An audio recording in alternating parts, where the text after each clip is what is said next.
ఈరోజు జగన్ గారి పిలుపు మేరకు చేస్తున్న ఈ కార్యక్రమానికి ఇచ్చేసిన ప్రతి ఒక్క వైఎస్ఆర్ కాంగ్రెస్ పార్టీ కుటుంబ సభ్యుడికి పేరు పేరున ధన్యవాదాలు తెలియజేసుకుంటున్నాం. ఈరోజు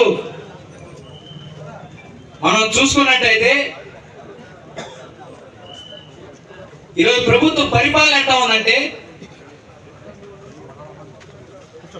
మనకి చెప్పింది చేయరు, బాబు ఇది చేయలేదు అని అడిగితే అడిగేదాకా అక్కడ చెయ్యలేదు అనే మాట నోట్లోంచి వస్తుంటే కేసు. ఈరోజు మనం ప్రశ్నించేది ఏంటి? చంద్రబాబు నాయుడు గారు వాళ్ళ అబ్బాయి గారు ఇల్లు తిరిగి ఇది తిరిగి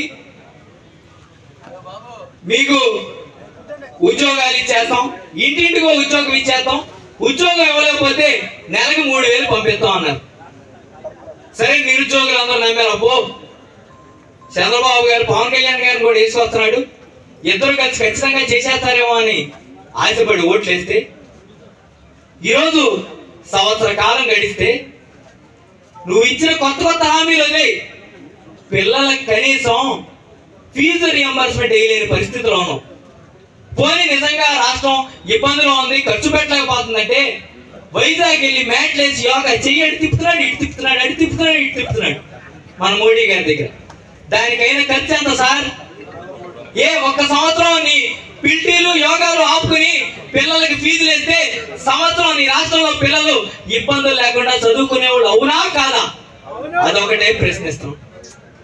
అంటే నువ్వు ప్రధానమంత్రి దగ్గర లబ్ధి పొందడానికి లేదా నీ మీద ఉన్న కేసులు రాజీ చేయించుకోవడానికి నీకు నచ్చిన మన సోదరి గారిని అందరం ఎక్కిస్తాకి నువ్వు పిల్టీలు వేస్తావు, అడి తిప్పుతావు, మోడీ ముందు డ్యాన్సులు వేస్తావు, ఇవన్నీ చేస్తావు.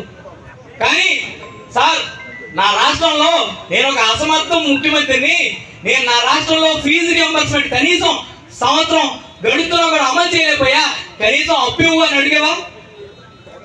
మనం పెట్టుకునే అమరావతి కోసం ఎన్నైనా అడుగుతాం, కానీ విద్యార్థులు అయితే మనకి లెక్కలేదు. వాడుకోవడానికి ర్యాలీలకు పిలుస్తాం, నచ్చిన వాళ్ళకి చక్కగా ర్యాలీలతో తిప్పుతాం.